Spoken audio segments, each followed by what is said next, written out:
When I first started building my online business, I fell into the trap of thinking that I had to know the answer to every single question before it was even asked. I wanted to be the expert who could help everyone that came my way. As it turns out, there's a better model for helping people make the transformations that they seek to achieve, a model based in community. When you gather together a group of people who are working toward a common goal, you create the conditions for sustainable progress as each individual learns from and is inspired by the unique experiences and perspectives of the other members of that community. That's what Mighty Networks is built for, that type of meaningful gathering. And over the years, they've developed an approach to community design that has worked wonders for countless hosts who've chosen to bring their online communities to this platform where they can master something interesting together. I'm one of those people. I'm a creator and educator who launched my own Mighty Network because of the unique blend of courses and community they provide. And it was through their Community Design Accelerator program that I was able to create a sustainable schedule that is manageable for me as a host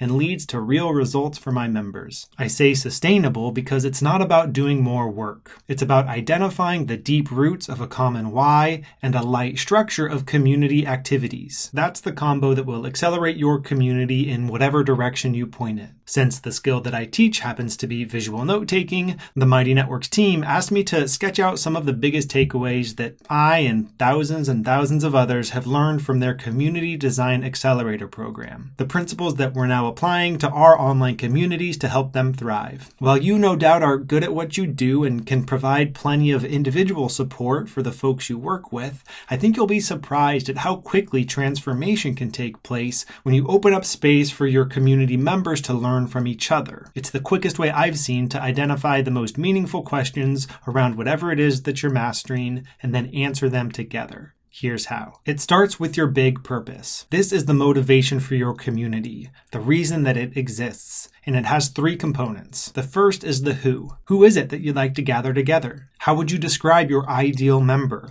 the person who needs your community the most right now? The second component is mastery. What skill or field will you master together? This focus on mastery is what really pulled me into this approach. It stands in stark contrast to most of our traditional education, which focuses on breadth over depth. Here's your chance to go deep. The third component is results.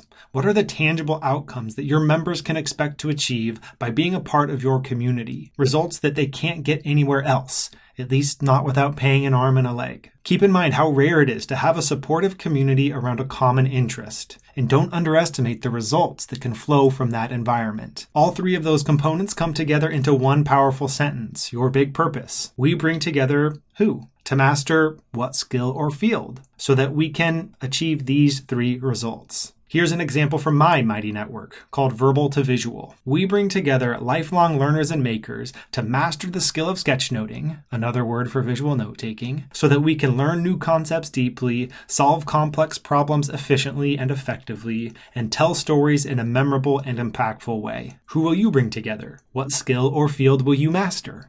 And what results will your members be excited to achieve? Answering those questions sets the foundation for your community. They're the deep roots that make everything else possible. It wouldn't surprise me if you set a pretty lofty vision for yourself and your members within your big purpose. When that lofty vision runs up against our modern programming of instant gratification, you might feel like you have to deliver on it overnight. But that's not how mastery works, which is why it's so much more helpful to think about a year in the life of your community, which is the second part of community design. This is where you get to imagine the transformation that can occur over the course of a year. It's not about planning the entire year, but instead looking forward to a year from now and imagining the results you've created for your members. What's different in their lives a year from now? What's different in your life a year from now? Within your big purpose, you set a direction and identified some benefits. Here, you get to describe how your life and the life of your members will be different after spending a year within the world you've created. In my case, I identified one very practical result for my members and another a bit more philosophical. The first, to sketchnote with confidence in a way that supports their personal or professional goals, i.e., they learn the thing they came here to learn. The second, to feel more engaged with work and life and more satisfied with the contribution they're making. I want sketchnoting to be a gateway to a deeper sense of meaning and purpose. And personally, the transformation I wanted to experience was a greater sense of stability within my business,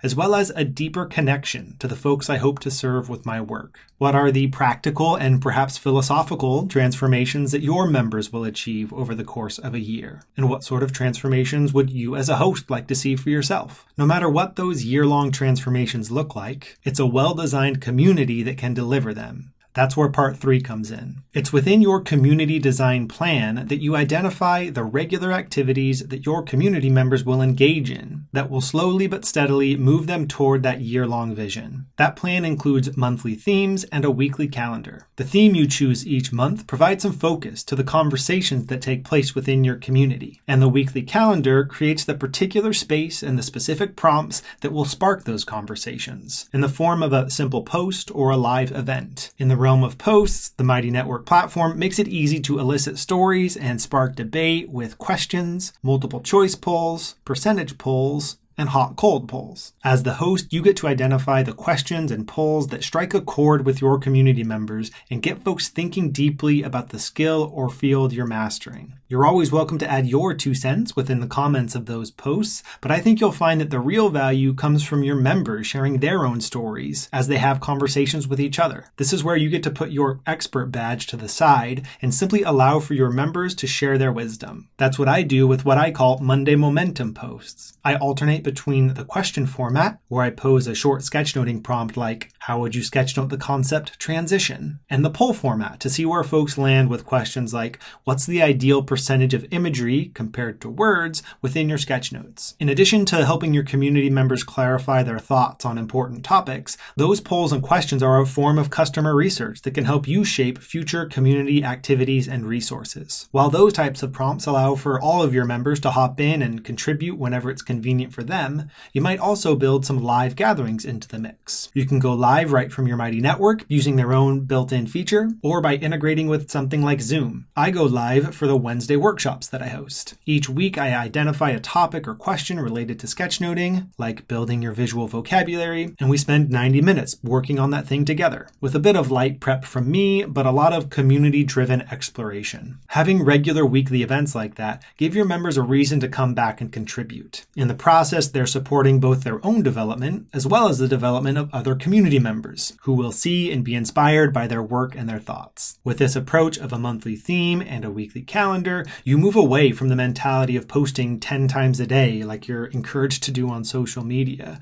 and toward a model of posting 2 to 3 times a week. In that way, your job is to get the ball rolling and then let your community members take it from there. But what's the structure of the space where that theoretical ball will roll, and how much will it cost to be a part of it? Those questions constitute part 4 of community design, structure and pricing. Though you can create a Mighty Network that is free to join, the data from over 11,000 communities has shown that people pay attention to what they pay for. That's why you shouldn't shy away from charging for access to the community that you've built. You're more likely to get engagement because your community members have literally invested in this space and will want to see it succeed so that they can succeed. Mighty Networks makes charging easy with the ability to offer monthly or annual subscription plans, as well as plans that give lifetime access for a single purchase, which work well for standalone courses, but probably isn't the best fit for an ongoing community. If you're weaving together courses and community, like I am, you can either charge separate fees for each, a subscription for the community and a one-time fee for each course, for example, or you can bundle them together into a single offer, which is the route that I've taken to keep things simple, a single subscription that gives access to everything. No matter how you choose to charge for what you offer, the takeaway here remains.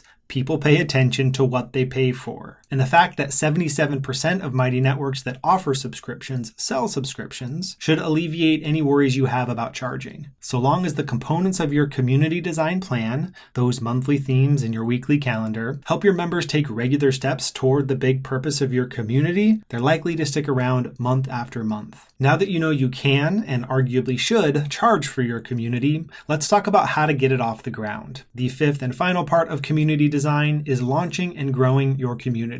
With the launch of your community, it's not about getting it perfect. It's about getting it going. You don't need a massive archive of content at the ready, just the light structure of your community design plan and the deep roots of your big purpose. When that combo brings in your first few ideal members, you can begin having meaningful and transformative conversations. The small initial numbers and intimate feel can even be a strength rather than a weakness by facilitating real connection as opposed to the clout seeking that you're likely all too familiar with on other social platforms. Those first conversations, captured and accessible in the form of a reviewable post or a video replay, those will be what new members see when they join and will kickstart their engagement. That's how your content archive will grow week after week at a sustainable pace, with the added benefit of documenting the history of your community, the things you learn together, and the milestones that individual members will pass through and celebrate. So your job in the beginning is simply to observe what's resonating with those early members and what isn't, and tweak as you go based on the feedback you get. Don't worry about the numbers. Many successful Mighty Networks thrive with as few as 25 members and grow from there to the thousands or even hundreds of thousands. Just show up for those early members, and they'll show up for you.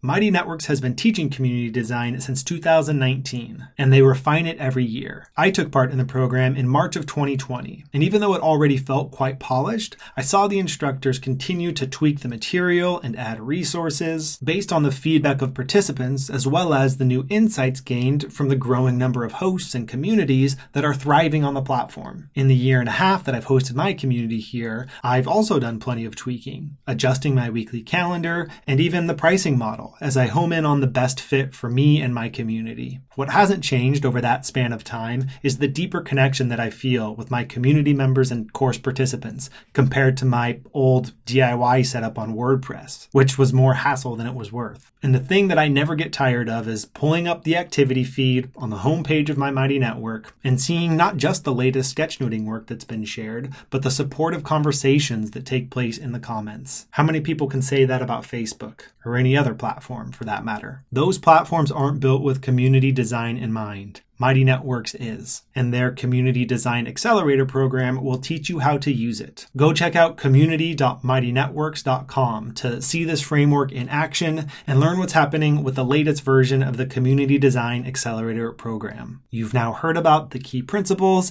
and you might even have some ideas for how you'd apply them, but for those ideas to go anywhere, you must share them, and for that, you need community.